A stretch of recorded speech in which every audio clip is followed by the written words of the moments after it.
بسم اللہ الرحمن الرحیم۔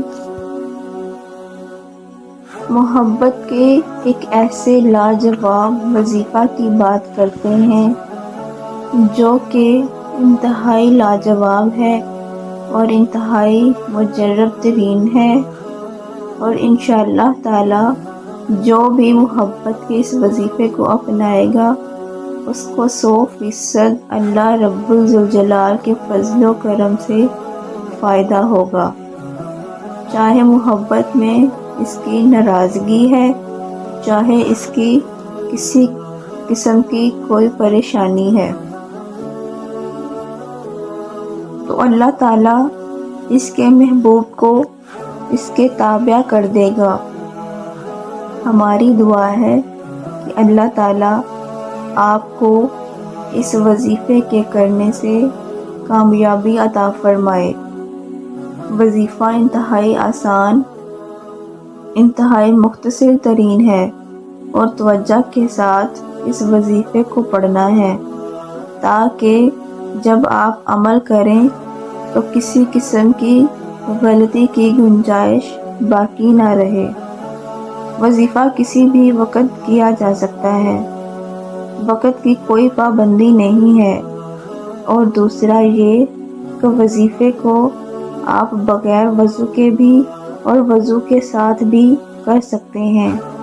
ویسے اگر وضو کے ساتھ کریں تو زیادہ فائدہ ہوگا، اور اس کے علاوہ وظیفہ کو کم سے کم 7 دن، زیادہ سے زیادہ 21 دن کر سکتے ہیں، اور اس سے کم چاہیں تو 14 دن کر سکتے ہیں، اور اس کو معمول بنانا چاہیں تو معمول بھی بنا سکتے ہیں۔ سورۃ فاتحہ شریف کو پڑھنا ہے۔ پڑھنے کا طریقہ نوٹ فرمائیے۔ 11 بار سورۃ فاتحہ کو پڑھنا ہے، لیکن تصور آپ کے ذہن میں ہونا چاہیے، اور اگر تصویر ہے تو سامنے رکھ لیجئے اور پھونک مارتے رہیے۔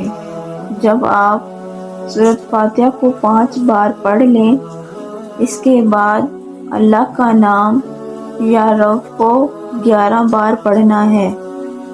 ہر بار بسم اللہ شریف کو سورۃ فاتحہ کے ساتھ ملا کر پڑھنا ہے، اور پھر دوبارہ 5 بار اللہ تعالیٰ کا اسم گرامی یا لطیف کو 11 بار پڑھنا ہے۔ پھر ایک مرتبہ سورۃ فاتحہ پڑھیے، اس کے بعد 11 بار اللہ رب العزت کا اسم گرامی یا قادرو کا ورد کر لیجئے، اور پھر محبوب کی تصویر ہے تو اس پر پھونک مار دیجئے۔ اگر تصویر نہیں ہے تو محبوب کا تصور کر کے اس کی طرف منہ کر کے پھونک ماریے۔ وظیفے کو پڑھنے سے پہلے اور بعد میں درود ابراہیم پڑھ لیجئے۔ شکریہ۔